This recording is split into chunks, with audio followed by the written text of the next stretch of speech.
Filipenses 2, e semana passada nós terminamos essa primeira parte do capítulo 2, quando falamos sobre o centro, ou a temática principal da carta de Paulo aos Filipenses, que está contida aqui no versículo 5 ao versículo 11. Eu vou repetir sem querer ser cansativo, mas Paulo não escreveu uma carta com capítulos e versículos, e a gente às vezes, por causa dos capítulos e versículos, para sem poder parar, não dá continuidade à ideia exposta, e a gente se perde, e a gente lê os textos muitas vezes soltos. Às vezes a gente usa esses títulos em negrito, que sequer fazem parte do texto original. Então a gente vai lendo e vai perdendo a conexão. E eu lembrei aos irmãos na semana passada que o apóstolo Paulo, ele escreve a carta aos Filipenses de uma forma extremamente interessante. Ele faz um texto doutrinário e depois vai dando vários exemplos, e ele vai mostrando bons exemplos. No final nós vamos ver maus exemplos, mas ele vai dando bons exemplos, bons exemplos, bons exemplos. Em dois momentos ele dá exemplos não muito legais, mas ele vai mostrando os bons exemplos daquilo que ele está falando doutrinariamente. E no versículo 5 ao versículo 11, ele mostra o centro da mensagem dessa carta, mostrando de fato o testemunho de Cristo Jesus, através da humilhação de Cristo Jesus, que não somente se esvaziou e se fez homem, e como homem se humilhou de tal forma que se fez como servo e obedeceu a Deus, sendo humilhado por todos à sua volta e sofrendo a morte de cruz, fazendo dessa forma para a nossa salvação. E o apóstolo Paulo mostra neste exemplo o centro da sua própria vida, o seu próprio exemplo, que agora, nesse grande dilema que nós sempre falamos e repetimos no capítulo 1, ele está dizendo: olha, já não sei mais o que eu quero. Estar com Cristo é muito melhor, mas permanecer na carne é para a obra de Cristo, é para a fim de obedecer a Cristo. Então eu entendo que devo ficar ainda um tempo na carne. Paulo está apresentando o testemunho de Cristo como fundamento do seu próprio testemunho, para a glória de Deus Pai. Jesus Cristo não julgou como usurpação o ser igual a Deus. Ele não se viu diminuído no fato de ter que se encarnar, e não só se encarnou, mas ao se encarnar, Jesus Cristo sofreu humilhação e se entregou à morte em favor de executar a vontade de Deus Pai, de ser exaltado pelo Pai e de glorificar o nome de Deus. E agora Paulo está mostrando que este é exatamente o seu próprio testemunho. Ele está preso, ele provavelmente vai morrer, as suas cadeias são famosas, o mundo cristão conhece o porquê Paulo está preso, sabe que ele está preso, os soldados romanos sabem o porquê ele está preso, o nome de Cristo está sendo exaltado no fato dele estar preso. Muitas pessoas estão pregando com ousadia pelo fato dele estar à beira da morte, pronto a ser julgado para morrer, e alguns estão até mesmo usando isso de forma negativa, querendo colocar peso sobre as cadeias de Paulo, falando mal de Paulo, mostrando, viu, está preso, mas nisso estão pregando o evangelho também. E aí Paulo está dizendo que importa o exemplo e o testemunho vivo na vida de Paulo é o de Cristo. Ele não se importa se as pessoas tratam ele com uma forma errada, ele não se importa se as pessoas o humilham, ele não se importa se as pessoas pregando o evangelho falam mal do apóstolo Paulo. Ele quer que o evangelho seja pregado. Assim como o próprio Jesus não se importou em se fazer homem, não se importou em ser um servo, não se importou em ser humilhado, não se importou em morrer. O objetivo de Paulo é que o evangelho seja pregado para que Deus seja exaltado. O objetivo de Cristo foi o mesmo. E aqui nós chegamos à parte final do texto, vendo dois testemunhos de dois homens.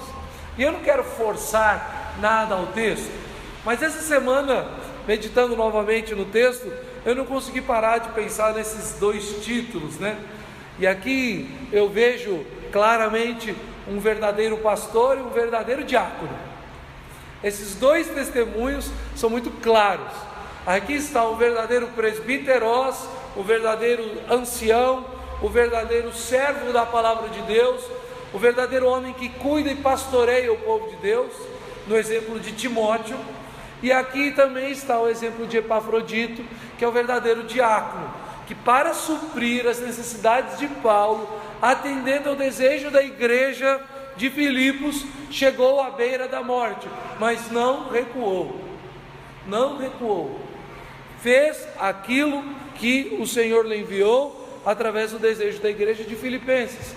Então aqui nessa noite eu quero focar e entender o testemunho real, dois claros exemplos, daqueles que reproduzem o testemunho de Cristo, já que o testemunho de Cristo é a mensagem central dessa carta aos Filipenses, homens que de fato reproduzem o testemunho de Cristo em seu ministério. E o primeiro é um pastor muito conhecido de nós, que conhecemos as Sagradas Escrituras. Este é Timóteo, quem Paulo conheceu ainda jovem. Paulo conheceu Timóteo e o seu testemunho era notável entre os seus. Paulo via Timóteo como um filho, ele tratava Timóteo como um filho de coração, um filho real.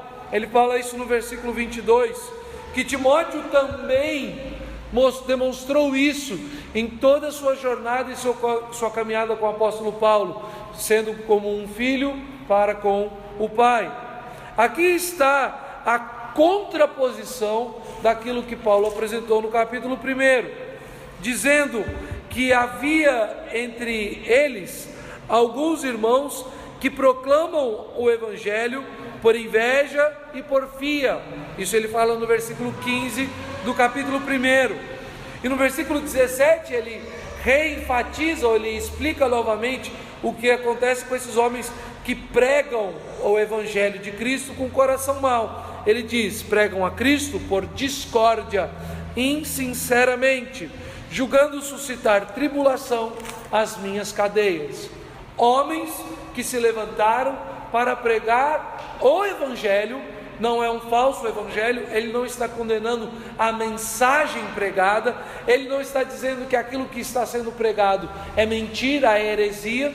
E Paulo odeia os falsos profetas, ele odeia aqueles que distorcem o evangelho de Cristo, e ele não diz isso aqui.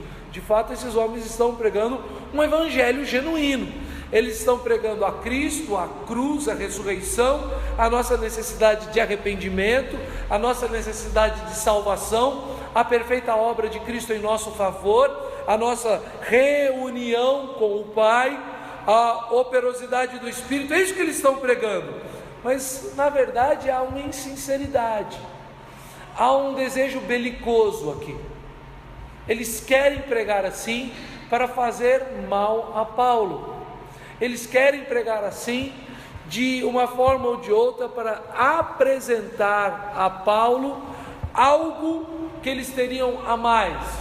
Afinal de contas, Paulo está preso e eles estão soltos. Nós estamos pregando, nós estamos tendo sucesso, o nosso evangelho tem desenvolvido cada dia mais, nos dando, e nós estamos em liberdade, de fato, e nós estamos livres. Nós temos mais ou menos isso nos nossos dias, quando alguns pastores dizem assim: não, está certo, você prega, mas sua igreja tem 50 pessoas, e olha como eu sou melhor que você, a minha igreja tem 2.000. Um tempo atrás houve uma discussão até online de dois pastores, e um dos pastores falou exatamente isso: Senhor, vai cuidar dos seus gatos pingados de ovelha, porque eu de fato tenho sido usado por Cristo entre as multidões. Então, Paulo sofria isso não é uma novidade, isso não é um privilégio de debates de Facebook, Isso é uma coisa que acontecia desde o primeiro século da era cristã. Homens que pregavam o evangelho, mas pregavam em discussões tolas, pregavam com o coração insincero. E aí então Paulo apresenta o testemunho de Cristo, o real centro do testemunho e da vida de qualquer cristão, e aí ele faz a contrapartida com aqueles homens insinceros, com aqueles homens que pregavam por porfia, por engano, com um coração ruim. E ele diz, fazendo o quê? Apresentando o testemunho de Timóteo. E ele apresenta a Timóteo dizendo o seguinte, versículo 20: porque a ninguém tenho de igual sentimento, que sinceramente cuide de vossos interesses. Nós falamos sobre isso nessa manhã, quando na escola dominical nós estudamos sobre a terceira pergunta do breve catecismo, e falando o porquê nós temos a palavra de Deus como nosso guia de fé e prática, porque na palavra de Deus ele se revela quem ele é e a sua vontade. E nós falamos sobre o resumo dos mandamentos, que é amar a Deus acima de todas as coisas e ao próximo como a nós mesmos. E nós entendemos pelo ensino das Escrituras que nós não amamos o próximo porque queremos. Nós não amamos o próximo num tipo de balança, assim, olha, fulano me fez tais coisas boas, peso 5, Beltrano me fez outras coisas boas, peso 7,5, e tem um outro cara que ele me fez algumas coisas assim, peso 0,43. Então assim retribuirei em amor. Vou ministrar o amor de Cristo para essas pessoas, mas dentro daquilo que eu também tenho minha retribuição, ou retribuindo aquilo que fizerem em meu favor. E não é nada disso que o Senhor Jesus está nos ensinando. O Senhor Jesus está nos ensinando através dos 10 mandamentos, no decálogo do Senhor com o seu povo em Israel. Na verdade, antes de chegar em Israel, no povo diante da montanha, e ele está dizendo o seguinte, que você deve amar o seu próximo em obediência a Deus. Nós não amamos as pessoas porque elas merecem, porque de fato nós mesmos não merecemos. Nós amamos o próximo única e exclusivamente porque Deus nos ordena. O nosso amor ao próximo está na nossa relação com o próprio Deus, de obediência a Deus, de temor e tremor a Deus. E aqui está Paulo apresentando Timóteo, um verdadeiro pastor, porque não há ninguém naquele instante, ou não há ninguém naqueles dias que Paulo possa dizer com o coração tranquilo, que cuide sinceramente dos vossos interesses. Não há ninguém que de fato obedeça a Deus de tal modo que viva para o benefício do próximo, que viva para pastorear e cuidar daqueles que pertencem a Cristo. Não é exatamente este o testemunho de Cristo? Não é exatamente este o lindo testemunho de Cristo registrado nos versículos 5 a 11? Ele está dizendo que o Senhor Jesus Cristo, em obediência ao Pai, se submeteu e fez isso e aquilo, para quê? Para a glória de Deus Pai. Timóteo é um pastor que vive para a glória de Deus. Ele não é um pastor que tem um coração insincero, que prega simplesmente para causar dor ao próximo, por mais que pregue a verdade. Existem muitos homens que pregam a verdade, mas parece muitas vezes que pregam para causar dor ao próximo. Dizer para um pecador que ele é pecador é a mais pura verdade. Dizer que todos nós necessitamos de arrependimento é verdadeiro, mas muitas vezes nós corremos um risco muito grande. Isso não é um mérito, entre aspas, obviamente, ou um privilégio também, entre aspas, de pastores.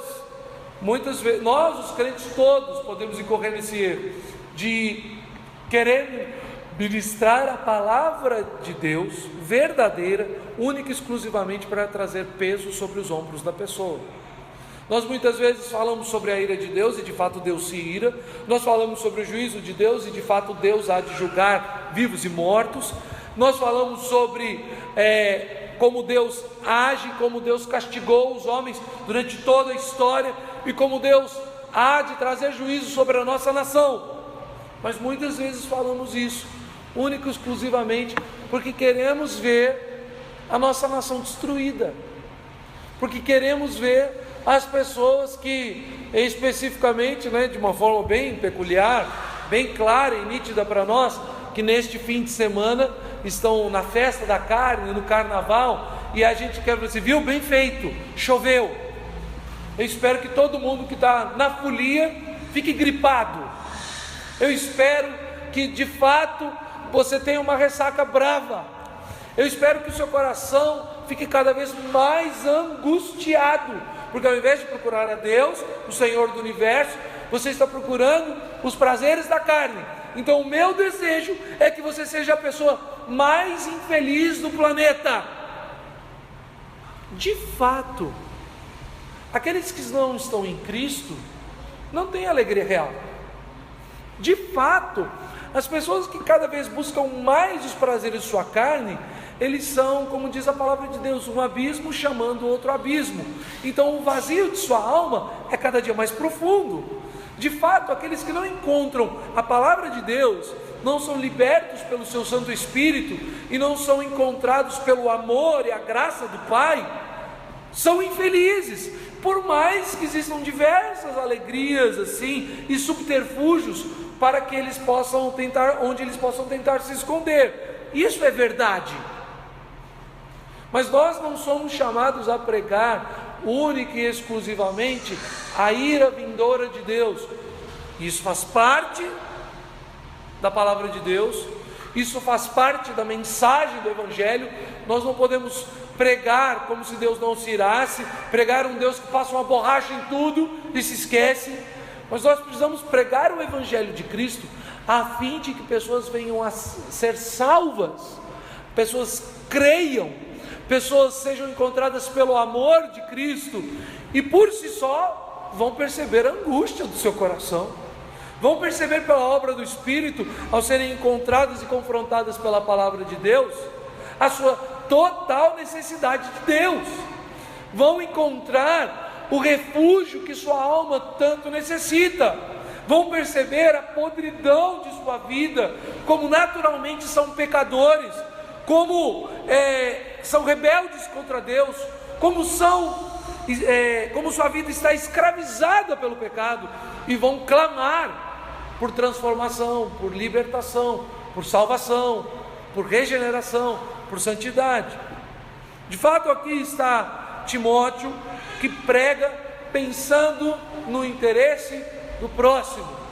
Ele prega em obediência a Deus, ele ministra em obediência ao seu chamamento, mas não buscando o que é seu. Ele busca aquilo que é de Cristo, diz o versículo 21. Os interesses dos outros, na verdade, não são a vontade e o desejo peculiar de cada coração, mas ele busca mostrar o real interesse de todo ser humano. E o real interesse de todo coração humano é de ser preenchido por uma paz que o mundo não pode dar, é de ser transformado pela certeza do senhorio de alguém que não é deste mundo. Este é Cristo Jesus, pois todos eles buscam o que é seu próprio. Quem são eles? Ele está falando sobre maus pastores, os quais ele citou no capítulo 1, aqueles que pregam por porfia, com o coração insincero. Meus irmãos, isso é um risco enorme que todo crente sofre, mas eu acredito que muitos pastores sofrem de uma forma mais intensa. Eu sei bem disso. É muito bom falar enquanto vocês me ouvem, é muito bom ser o centro das atenções, é muito bom ler a Bíblia, fazer o meu curso de teologia, mestrado, doutorado, e alguém me apresentar quando eu pregar na igreja de um colega e dizer assim: está aqui o nosso irmão, reverendo Ludgero Neto, doutor em teologia do Novo, do Antigo Testamento, em teologia sistemática, em teologia, o que for, grande filósofo da igreja contemporânea. Aí você já sobe no púlpito assim: uau, eu sou demais. É muito bom e muito confortante trabalhar na igreja todos os dias, ter esse trabalho para Deus e saber que no final do mês o tesoureiro da igreja vai fazer o depósito na minha conta. É muito bom ser olhado por todos por mais que eu tenha vários problemas no meu lar, por mais que eu esteja passando uma semana de muitas lutas e conflitos, e as pessoas olham para mim, para minha esposa, para as minhas filhas, falam: uau, que exemplo, como eles são uma família boa, queria ter uma família assim. É muito bom ver pessoas que chegam às vezes ao nosso gabinete e expõem os seus problemas todos, e você fala assim: uau, agora eu vou resolver isso daqui. Mas isso não procede de Deus, isso não procede daqueles que verdadeiramente buscam o interesse da igreja de Cristo, fazendo não aquilo que é seu próprio, mas cumprindo a vontade de Jesus. Muitas vezes, homens tomam a frente de igrejas simplesmente para cumprir a sua agenda particular, querem encher o seu coração vaidoso, querem pôr suas metas, os seus alvos, a sua vontade. E quantos pastores têm saído de suas igrejas locais simplesmente porque a igreja não quer fazer o que o pastor deseja? Quantas vezes homens ensinam a igreja, ensinando assim: olha, não sei por que eu estou ensinando assim. Porque, pastor, qual o fundamento dessa doutrina? Olha, não tem muito para te explicar não, eu sei que é assim, segue comigo. Pastor, por que nós estamos indo nessa direção? Meu irmão, porque eu sou ungido do Senhor. Esquece que na verdade não tem pastor nenhum ungido do Senhor. O ungido do Senhor é Cristo, né? Mas eu sou ungido do Senhor. Ai daquele que questiona, que se levanta contra o ungido do Senhor. Pastor, eu acho que aquilo que você pregou domingo não estava muito adequado com o texto bíblico, não. Meu irmão, quem é você para me questionar? Vai fazer o curso de teologia primeiro, depois vem falar comigo. Meus irmãos e irmãs, isso é uma constante. E eu posso incorrer nesse erro hoje mesmo. Eu não estou livre de nada disso não. Tito aqui é um exemplo vivo de que servos do Senhor Jesus podem sim, pela graça de Cristo, viver exclusivamente aquilo que é a vontade de Deus. Timóteo. Tito é outro que também fez isso, mas Timóteo aqui é um exemplo dado por Paulo. É interessante como Paulo parece que vai ao céu e vem à terra, mostrando que a sua teologia é viva e verdadeira e que ela se aplica praticamente na nossa vida cotidiana. Ele mostra o exemplo de Cristo, exalta o nome de Cristo e parece que fica inatingível. E de fato, a santidade de Cristo para mim e para você, ela é inatingível. A graça de Cristo, ela é inatingível. A humildade de Cristo é inatingível. A glória de Cristo, ela é inatingível. Ele é o nome que está acima de todo nome. Mas ele mostra no testemunho aqui desse sincero e verdadeiro pastor, através do testemunho de Timóteo, que nós os cristãos podemos viver na nossa vida cotidiana aquilo que o Senhor Jesus propôs para nós. Nós podemos sim. Nós não temos direito, nós não tomamos posse, nós não decretamos, não determinamos nada, mas nós, alcançados pela vontade de Jesus, podemos sinceramente, é o termo usado no versículo 20, sinceramente cuidar da igreja de Cristo Jesus, sinceramente viver em harmonia com a igreja de Cristo, sempre pensando no benefício e no amor ao próximo, sinceramente cuidar daquilo que é de Cristo e não do que é nosso, edificar uma igreja, começar do zero uma nova igreja aqui neste bairro, não porque eu acho bonito, não porque está mais perto da minha casa, mas porque esta é a vontade de Cristo. E de fato Paulo reforça a ideia e o testemunho de Timóteo, a quem ele enviaria a Filipos, como alguém que não era desconhecido da igreja. Ele diz, versículo 22, e conheceis o seu caráter provado, pois serviu ao evangelho junto comigo como filho ao Pai. A igreja de Filipos conhece bem quem é Timóteo. Quem está indo para pastorear essa igreja, atendendo o pedido do apóstolo Paulo, é alguém muito conhecido deles. Então tudo o que está sendo dito aqui a respeito de Timóteo, eles sabem que ele já provou. Eles sabem do seu relacionamento com o apóstolo Paulo e sabem que esse relacionamento também reflete o seu relacionamento com Cristo. Como é importante, meus irmãos, vivermos assim, em tal harmonia, aonde aqueles que são mais velhos, mais experimentados, mais sábios, nós os tratamos como nossos próprios pais. Nós os honramos, nós pleiteamos por eles e não contra eles. Às vezes há no anseio dos jovens de sobrepor os mais velhos. Você chega às vezes em muitas igrejas e isso acontece assim demais. A mocidade da igreja começa a crescer e há um belo e bonito movimento de serviço a Cristo por aqueles jovens, e de repente os jovens olham para os mais velhos da igreja, olham para os anciãos, olham para o pastor que está ali há muito tempo, e eles dizem assim: quer saber? Está na hora dos jovens, é o momento dos jovens. Esses mais velhos já passaram, eles não entendem os nossos dias, não entendem o nosso mundo, não tem mais uma linguagem contemporânea. Está na hora da gente mudar aqui. E normalmente o mudar aqui é tirar os anciãos do seu lugar de governo e colocar uma banda para tocar livre, leve e solta dentro da igreja. Normalmente é isso. Essa dificuldade, eu lembro muito bem uma vez um presbítero de uma igreja, e veio o pessoal e tocou os cânticos de louvor e todo mundo cantou, e esse presbítero já mais idoso tal, quando acabou os cânticos, ele subiu no púlpito, anunciou o hino e disse assim: agora chegou a nossa vez. Paulo e Timóteo, não existe qualquer disputa entre eles, não existe qualquer relacionamento de que o tempo é meu, a realidade é minha, o ministério é meu, é a minha identidade, eu preciso mostrar quem eu sou, eu preciso colocar a minha cara neste ministério.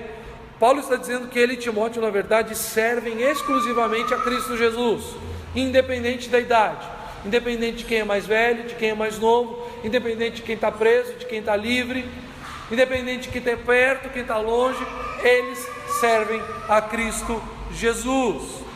E ele está desejoso de que Timóteo vá, porque ele quer ouvir e se alegrar. Ele quer receber o relatório de Timóteo a respeito da igreja de Filipos e se alegrar, a tal ponto que ele acredita que Timóteo, na verdade, está indo simplesmente preparar o terreno para a sua chegada, porque ele diz assim: eu estou persuadido, versículo 24, no Senhor. Ou seja, isso daqui não é um sentimento qualquer, ele está persuadido pela revelação de Deus, que também eu mesmo brevemente irei. Ele sabe que o momento da sua morte não é este, ele está preso ali, e essa é provavelmente a sua primeira prisão. Paulo passa por duas prisões, uma mais grave e final, que ele relata especificamente na sua segunda carta a Timóteo, onde ele chama Timóteo de volta.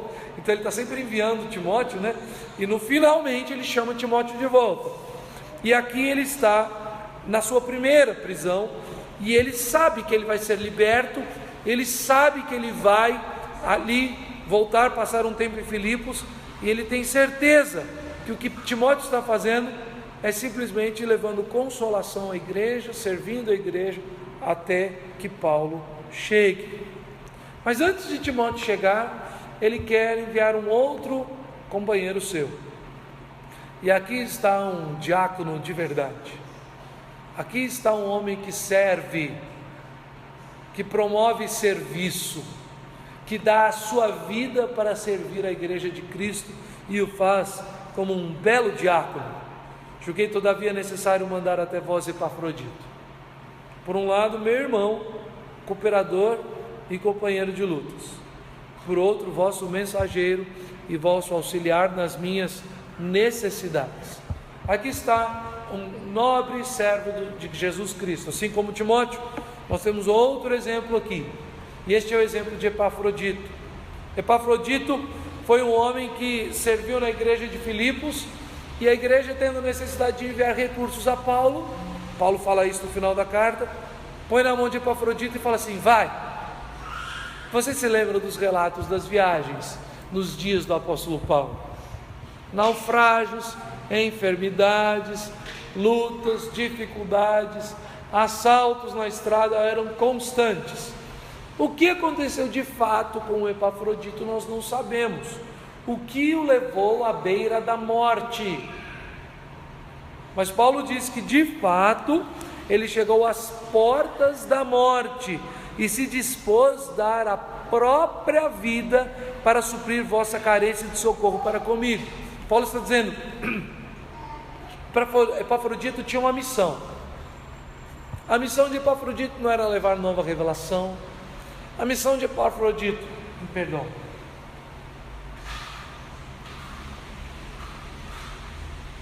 não era ser o pastor em qualquer lugar. A missão de Epafrodito não era de qualquer destaque. A missão de Epafrodito talvez era ir bem quieto, cheio de ouro no bolso, cheio de pertences, e levar para Paulo. Ele era uma pessoa de alta confiança do apóstolo e da igreja, e ele também buscava, acima de qualquer coisa, atender os interesses de Cristo Jesus. Aqui há um breve relato de que ele adoeceu mortalmente. Quando foi, como foi, aonde foi, em que momento da viagem, não sei, mas eu sei que ele provavelmente chegou doente a Roma, viajou doente, longa viagem, e grande parte da viagem enfermo, mas ele cumpriu a sua tarefa, cumpriu a sua missão.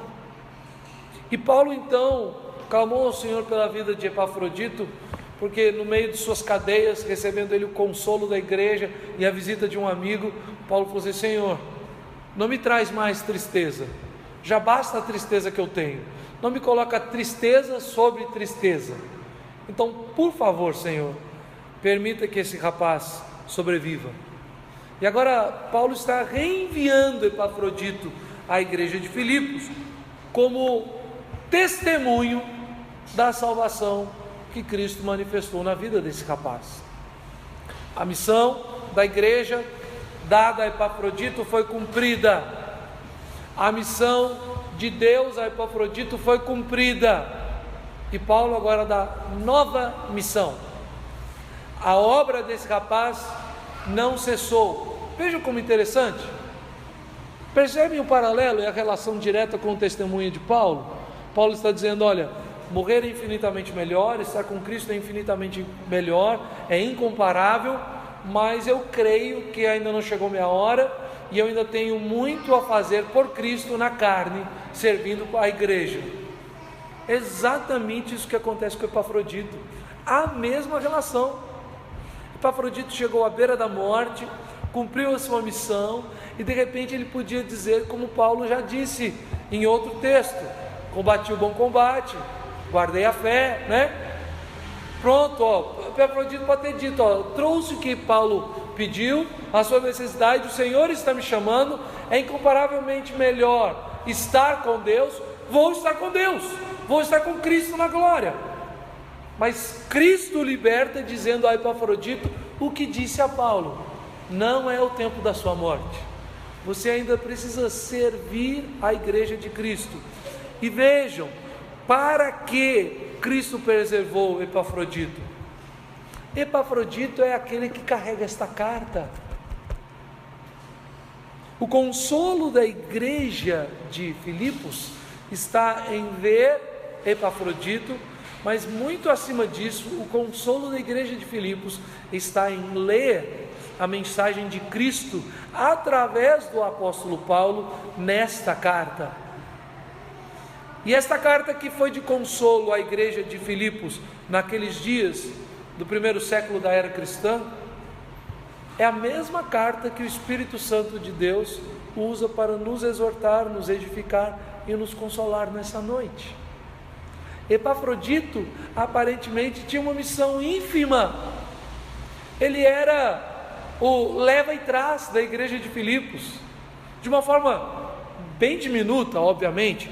Paulo enaltece Epafrodito, não é isso que Paulo está dizendo. Eu estou falando isso sim, de uma forma bem geral, bem empobrecida. Paulo está dizendo que ele é cooperador, companheiro de lutas, mensageiro, auxiliar das necessidades. Paulo ama, ele é uma pessoa muito querida e muito amada por Paulo. O seu nome está registrado aqui na revelação do Senhor Jesus, ele está registrado no cânon da Igreja de Cristo, mas ele está dizendo que a tarefa dele era levar mantimento, levar socorro e devolver uma carta, levar notícias e trazer notícias. Humanamente falando, ele não era ninguém, para os nossos dias principalmente, alguém de muito destaque, mas Deus tinha um propósito na vida dele. Deus não tinha propósito em sua morte ainda, Deus tinha um propósito em sua vida e preservou a sua vida, a fim de que, em última instância, eu, você e todo cristão da história, os que ainda virão e os que já foram, lessem essa carta, que foi levada à igreja de Filipos por aquele homem que não morreu, que adoeceu e teve à beira da morte, mas não faleceu, a fim de que essa carta fosse de volta entregue à igreja de Filipos e fosse instrumento para mim e para a sua edificação. Meus irmãos, aqui estão dois homens, dois servos de Deus, e que dão testemunho muito claro a respeito da obra de Cristo e do reflexo do testemunho de Cristo em suas próprias vidas. Um é um pastor famoso, Timóteo é um famoso pastor, provavelmente o mais proeminente discípulo do apóstolo Paulo, o companheiro mais famoso dele. Epafrodito, comparado com a gente, obviamente tem uma citação na Bíblia, né? E nós não temos nenhuma, né? Mas comparado com Timóteo tem 2 cartas dirigidas diretamente a ele, cartas de exortação à igreja, de reforço ao seu ministério e de fortalecimento da sua autoridade diante da igreja de Cristo. Aqui nós temos um proeminente pastor, e Paulo está dizendo: aqui está um homem de Deus, e não há no meu coração alguém que eu creia que de forma sincera sirva a Cristo cuidando da igreja de Cristo. Nós temos alguém muito famoso e alguém muito simples, mas os dois vivem a mesma realidade. Eles vivem aquilo que aprenderam na vida, na obra e no ensino de Jesus, e isso fazem de tal forma a ponto que também, como Jesus, eles estão dispostos a dar sua própria vida. Eles estão dispostos a ir ao limite final, usar de todas as suas forças, de todos os seus recursos. Aqui não está meramente um verdadeiro pastor e um verdadeiro diácono. Aqui está o exemplo nítido e claro de 2 verdadeiros cristãos, um de muita fama e outro conhecido bem pela igreja local, um homem de pregação e outro homem de serviço, mas os 2 cumprem o testemunho de Cristo Jesus. Meus irmãos, essa mensagem para nós nessa noite é deveras importante. Nós estamos hoje com um número reduzido, provavelmente o pessoal ficou com medo da goteira, e veja que nem pingou tanto aqui hoje, né? Isso será resolvido nesses próximos dias. Nós temos provavelmente alguns aproveitando o feriado, mas eu creio que ninguém está aproveitando o bloco. Eu tenho certeza que ninguém está seguindo o bloco hoje, mas mesmo com esse número reduzido, nós que estamos aqui ouvindo essa mensagem nessa noite, somos desafiados pela essa mensagem, porque nós fazemos parte de um grupo que está iniciando o trabalho de plantação de uma igreja, e nós estamos sendo lembrados aqui nesse texto aquilo que eu gosto sempre de cutucar vocês e lembrar: não tem crente comum, não existe leigo, não existe aquele crente que se compromete até dar seu dízimo e sua oferta, e mais uns domingos ele vem num culto que ele escolher melhor, senta e assiste. Não existe esse cristianismo de espectadores. O testemunho de Cristo refletido na vida de seus servos é o testemunho servil, é o testemunho daqueles que estão dispostos a viver por Cristo de tal maneira que eles chegam às últimas consequências. Se a sua vida lhe for tirada, se a sua saúde lhe for tirada e a sua vida estiver perto do fim, eles não cessam de servir a Cristo. Se eles estiverem em meio a contendas, perseguições, difamações, eles não param, eles estão prontos a fazer aquilo que Cristo quer.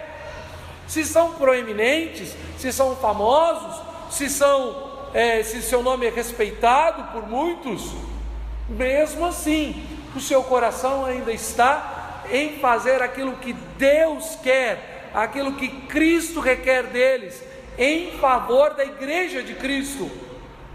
Eles não podem chegar a um patamar, a um nível. Timóteo não chegou a um nível que disse assim: olha, agora só aceito pregar para a plateia de mínimo de tanto, eu só aceito viajar para ministrar a palavra recebendo uma oferta mínima de tantos reais, e deposita antes, viu? Porque eu não aceito receber lá não. Eu só aceito ser pastor de igreja grande, afinal de contas já pastorei muita igreja pequena, já dei minha contribuição, agora está na hora de gozar, de usufruir de coisas melhores. Meus irmãos, você acha que isso daí é uma brincadeira? Você sabe que não é. Vocês sabem que isso não é irreal. É muito interessante. Na minha vida isso acontece o tempo inteiro. Eu pastoreei uma igreja muito pequena, muito singela, muito pobre. Fui pastor por 7 anos de uma igreja onde as pessoas até às vezes têm medo de ir, porque é no meio da favela. Às vezes eu levava algum amigo, visitante, algum parente e tal, e o pessoal já fechava a janela, já ficava olhando assim, morrendo de medo. E eu ouvi de muitas, mas não foram poucas pessoas: não, Neto, mas você está lá porque você está começando, você ainda é jovem, é a sua primeira igreja. Depois tem uma crescente, manda um outro para lá, e você vai para uma igreja maior, aí depois você vai para uma igreja maior, você vai galgando passos até ser pastor de uma grande igreja.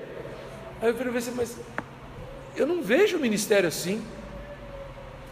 Uma outra vez ouvi, e não ouvi de uma pessoa assim inculta, eu ouvi de um próprio pastor. Ele foi à minha igreja e falou: nossa, que bonito o trabalho que você está fazendo, mas essa igreja é muito pequena para o seu ministério, você tem capacidade demais. Eu parei e falei assim: nossa, o dia que eu estiver numa igreja que for pequena para mim, eu abro mão do ministério. Não tem condição. Não existe igreja que seja pequena demais para um pastor. Não existe desafio, missão, tarefa que não esteja à altura do cristão, de fulano, de fulana, de A, de B, de C. Isso não pode existir, meus irmãos. Isso é loucura. As pessoas às vezes vêm para a nossa igreja: ai, que bonitinho, igrejinha pequena, ai, gostoso, né? E acham que a gente está aqui por isso. Nós não estamos aqui por causa de termos muitos ou poucos. Nós estamos aqui única e exclusivamente para cumprir a vontade de Deus, para pregar o evangelho de Cristo. E também não existe tarefa grande ou pequena. Não existe aquele que se destaca mais e aquele que faz menos. Uma pessoa às vezes chega na igreja e fala assim: e você, meu irmão, o que você é? Ah, eu sou só um diácono. E quantas pessoas às vezes assumem ministérios na igreja, esperando também galgar passos, É assim, ó, se você for um bom líder de jovens, você vai se destacar. Aí daqui a pouco você fala assim, ó, vamos eleger esse rapaz para a diaconia. Ele é um bom líder de jovens, de adolescentes, tem um bom trabalho aqui, vamos colocar na diaconia. Aí você fica alguns anos na diaconia, e alguns já tipo assim, né, esperando na diaconia ser destacado para te nomearem para presbítero. A pessoa, olha, bom diácono, está pronto para ser presbítero. O que é uma incoerência teológica, porque um bom diácono deve continuar sendo diácono para o resto da vida. Um bom presbítero, independente da sua idade, porque ninguém deve desprezar a mocidade de um líder da igreja. Ele deve ser um bom presbítero independente da faixa etária, e deve continuar sendo um bom presbítero a vida toda. Ou aquele outro erro que nós encontramos, é aquela pessoa que fala assim, olha, eu cantei no coral nos últimos 10 anos, e aí eu estou cansado, eu vou tirar umas férias. Os músicos, né? Eles falam assim, não, eu toco na igreja desde criança, então eu vou tirar umas férias, eu quero ir para uma igreja que muda de igreja às vezes, eu quero ir para uma igreja que ninguém me conhece, vou sentar lá no fundo, já trabalhei demais, fui professor de escola dominical, toquei na igreja, cantei no coral, que nem eu sempre falei, né? Na igreja de onde eu vim, perguntaram para você, eu já cantei em todos os corais. Aí eu falei assim, tinha o coral da terceira idade, eu já cantei no coral da terceira idade.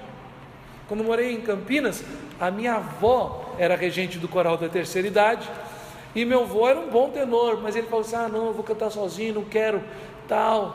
Aí minha avó virou para mim assim, meu filho, você vai com a gente? Você canta com o seu avô? Canto. Então naquela igreja eu cantava no coral da terceira idade, eu tinha 21 anos de idade, mas eu cantava da terceira idade, junto com meu avô. O único coral que eu já até ajudei, fiz solo, participei, mas nunca participei ativamente, foi o coral feminino, né? Porque obviamente não dá, graças a Deus por isso, né? Mas às vezes tem gente que fala assim, participei de tudo, a vida toda, então agora eu vou tirar uma folga. Você muda de cidade, chega numa outra igreja, ninguém te conhece, você, ai que bom, aqui eu só assisto. E alguns ainda usam a expressão mais equivocada da face da terra, eu sou só crente. Meus irmãos, o apóstolo Paulo termina o capítulo 2, ou termina este ponto aqui, e ele diz o seguinte, não existe crente comum, não existe só crente. Ser cristão é viver o ministério proposto por Cristo até a última consequência. O apóstolo Paulo mostra que há um reflexo direto na vida dos crentes do próprio testemunho de Cristo Jesus. E ele termina esse pedaço com o versículo 1 do capítulo 3, dizendo, quanto ao mais, irmãos meus, alegrai-vos no Senhor, a mim não me desgosta, e é segurança para vós outros, que eu escreva as mesmas coisas. Quanto ao mais, obviamente no contexto aqui, ele está falando sobre tudo aquilo que já foi dito. Ele não está dizendo, quanto aquilo que eu ainda não disse, não. Sobre tudo isso que eu disse, a nossa alegria está no Senhor. Eu disse que eu estou preso, eu disse que eu estou enfrentando falsas acusações, eu disse que existem pastores que estão pregando o Evangelho, mas estão fazendo simplesmente para colocar um peso maior sobre as minhas costas. Eu disse que eu já não sei se vou permanecer na carne, ou se de fato é o momento que eu vou me encontrar com Cristo. Eu disse que Epafrodito chegou à beira da morte. Eu disse que estou enviando Timóteo para trabalhar com vocês. Eu disse que eu quero que Timóteo relate o que está acontecendo com vocês, para que eu tenha alegria em ouvir isso. Mas eu disse no meio de todas essas coisas, que há um só motivo de alegria, um só motivo de regozijo e satisfação, o qual é o meu, o de Timóteo, o de Epafrodito, e deve ser o da igreja de Cristo Jesus, em Filipos e em todos os lugares do mundo. Quanto ao mais, irmãos meus, alegrai-vos em Cristo Jesus. Quando nós falamos sobre o testemunho de Cristo Jesus, sobre a sua encarnação, sua humilhação, sua morte, falamos sim da sua ressurreição. E falamos de que hoje Ele está entronizado à mão direita de Deus Pai Todo-Poderoso, que Ele reina sobre todo o universo, que toda língua toda língua haverá de confessar o seu nome, que todo joelho haverá de se prostrar diante dele, e que através de sua obra maravilhosa, o nome de Deus é glorificado eternamente. E aí está a nossa alegria. Quanto a tudo o que eu disse, em meio a todas as lutas, em todos os sofrimentos, em todos os desafios, lembrem-se que há só um motivo de alegria, e este é Jesus Cristo, que se encarnou, que morreu sim, mas ressuscitou e reina eternamente. Meus irmãos, aí está a grande motivação do verdadeiro cristão. Não só nós refletimos naturalmente como cristãos a obra de Cristo Jesus, mas ela é para nós o nosso grande prazer e a nossa grande alegria.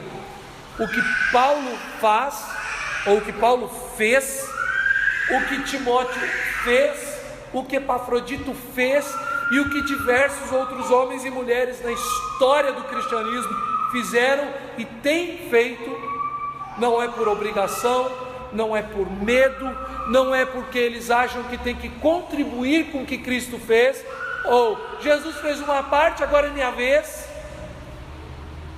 Não é por qualquer tipo de toque de mágica, não é por qualquer tipo de busca de recompensa, é única e exclusivamente porque ali está a verdadeira alegria da vida. E é por isso que o apóstolo Paulo diz: eu não tenho qualquer desgosto em repetir a mesma coisa.